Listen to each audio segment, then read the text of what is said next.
پہلے ہم علی گوہر بلوچ صاحب سے اگر آغاز کر لیں. علی بھائی بتائیے گا 24 گھنٹے میں صرف چند گھنٹے رہ گئے, جو کرنا تھا وہ آپ نے 2 دن پہلے ہی کر دیا. ماشاءاللہ پورا پاکستان بند کر کے رکھ دیا. موٹر وے بند ہے, اسلام آباد بند ہے, بس اڈے بند ہے. تحریک انصاف کا مقصد تو پورا کیسے ہی ہو اگر عمران خان صاحب کہے چلے جی اب 10 دن بعد احتجاج کرتے ہیں. بسم اللہ الرحمن الرحیم. جی آپ نے بالکل ٹھیک کہا کہ حفاظتی اقدامات کے طور کے اوپر جو ہے وہ ان شر پسندوں کے شر سے محفوظ کرنے کے لیے پاکستان کو اور پاکستان کی عوام کو اور پاکستان کی سلامتی کے لیے ضروری ہے کہ وہ اقدامات کیے جائیں کہ جس طرح سے یہ دوبارہ 9 مئی کے واقعات دہرانے کی دوبارہ پھر سے کوشش کر رہے ہیں, اور پھر سے 2013 کے دھرنوں کے دوران جب یہ کہتے تھے پرامن احتجاج ہے اور پھر ریڈ زون کے اندر گھسے اور پی ٹی وی کے اوپر بھی حملہ آور ہوئے تھے اور امپائر کی انگلی کی باتیں کرتے تھے, تو ہماری ظاہر ہے کہ حکومت کی اولین ترجیح یہ ہے کہ ان کی شر پسندی سے پاکستان کو اور اسلام آباد کو محفوظ رکھا جائے. اور ان کے جس طرح سے انہوں نے واقعی 9 مئی کے واقعات کیے تھے اور وہ ٹارگیٹڈ اٹیکس تھے اور وہ پاکستان کی تنصیبات کے اوپر حملہ تھا, وہ قطعی طور پر کوئی سیاسی احتجاج نہیں تھا.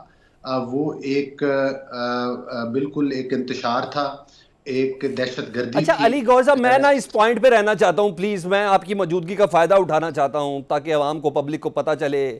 آپ لوگ تو سب اپنے گھروں کے اندر ہیں, جو سڑکوں پر ہیں آپ لوگوں کو انفارمیشن بھی پہلے مل جاتی ہے. ان کا کیا کرنا ہے, پورا پاکستان بند ہے, یہ تمام چیزیں یہ صرف پاکستان کی عوام کا مسئلہ نہیں ہے. آپ نے تو ایک بہت بڑا امپیکٹ کریٹ کر دیا جی, ایک ڈپلومیٹک سیکشن بھی ہے پاکستان کے اندر.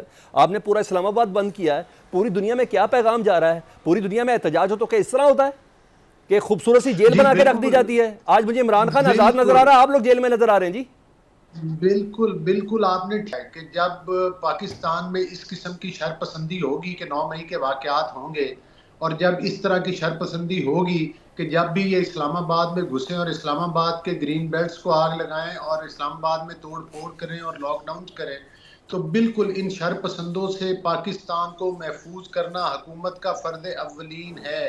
ان کو قطعی طور پر یہ پولیٹیکل پارٹی جو ہے اور پولیٹیکل روش والا کام ہی ان میں نہیں ہے. یہ تو دہشت گرد ہیں, یہ تو پاکستان میں آگ لگانے کے لیے آتے ہیں. اور واقعی 2 دن کی کوفت سے بہتر ہے کہ آپ مہینوں کوفت میں رہیں اور پاکستان کو جلا دیا جائے اور پاکستان کی املاک کو دوبارہ سے پھر سے آگ لگا دی. اچھا ویسے ایک بات بتاؤں میں علی بھائی, ایک بات بتاؤں میں علی بھائی, بینگ پبلک مجھے کچھ سوال کر رہے ہیں آپ سے بڑے, میں آپ کو بتاتا ہوں کیونکہ یہ کبھی دیکھا نہیں ہم نے.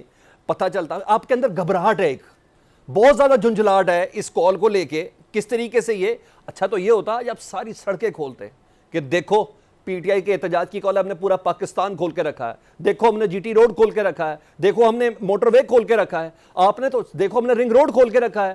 آپ نے دفعہ 144 نافذ کر کے ہاسٹل بند, لاری اڈے بند, بس اڈے بند, سڑکیں بند, آپ نے تو کامیاب کر دیا نا سر. دیکھیں آپ کے سوال سے زیادہ آپ کی بات میں تجزیہ ہوتا ہے آپ کا, لیکن میں آپ سے یہ گزارش کروں گا کہ بالکل ٹھیک آپ نے کہا کہ بند ہے, کھول کے رکھا تھا نا. کور کمانڈر ہاؤس کا اینٹ سے اینٹ نہیں بجائی تھی, آگ نہیں لگائی تھی. میاں والی اور سرگودا کی تنصیبات کو آگ کس نے لگائی تھی؟ کھول کے رکھا تھا نا. 2013 کے دھرنوں میں اسلام آباد کو کھول کے رکھا تھا نا. پھر دیکھا تھا نا سپریم کورٹ کے ارد گرد قبریں کھودنا, پی ٹی وی پر حملہ دیکھا تھا نا آپ نے, اسمبلی کے جنگلے ٹوٹتے ہوئے بھی دیکھے تھے.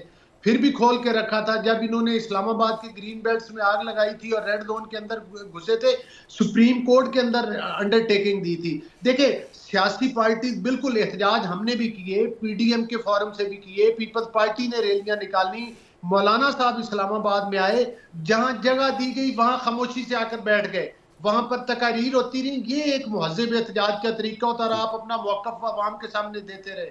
تو یہ کون سا طریقہ ہے کہ 2013 کے دھرنے ہوں تو آپ پی ٹی وی پر حملہ آور ہو جائیں؟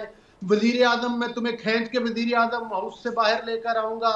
اگر ان کا دور حکومت ہو تو پھر یہ اتنے شفاف ہو جاتے ہیں کہ پارلیمان کے ممبران کے لاجز کے اندر گھس جاتے ہیں, چادر اور چار دیواری کا تقدس پامال کر دیتے ہیں, صحافیوں کو گولیاں مار دیتے ہیں.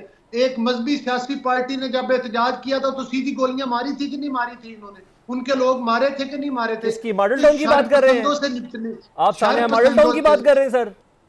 شر پسندوں سے نہیں. جب انہوں نے ٹی ایل پی ایک کے لوگوں کو گولیاں ماری تھی، اور پھر ساہیوال کا واقعہ آپ کو یاد ہوگا جب معصوم بچوں کے سامنے ان کے والدین کو گولیوں کے ساتھ بھون دیا گیا تھا. میں اس واقعے کی بھی بات کر رہا ہوں. اور آپ سے یہ گزارش ہے کہ ان شر پسندوں کو، ہاں اگر ان کا سیاسی احتجاج ہو تو پورا پاکستان کھلنا چاہیے، میں آپ کے ساتھ ہوں، آپ کے بیانیے کے ساتھ، لیکن شر پسندوں کے ساتھ نپٹنے کا اور سیاسی پارٹیوں کے ساتھ نپٹنے کا طریقہ مختلف ہے. مجھے یہ بتائیں کہ پیپلز پارٹی نے کتنی دفعہ ملک میں آگ لگائی ہے، نون لیگ نے کتنی دفعہ لگائی ہے، مولانا صاحب نے کتنی دفعہ، کیا ان پارٹیز نے مشکلات برداشت نہیں کی؟ کیا انہوں نے مارشل لاز کا اوکے، آپ کا پوائنٹ آ گیا نا علی صاحب، آپ کا پوائنٹ آ گیا.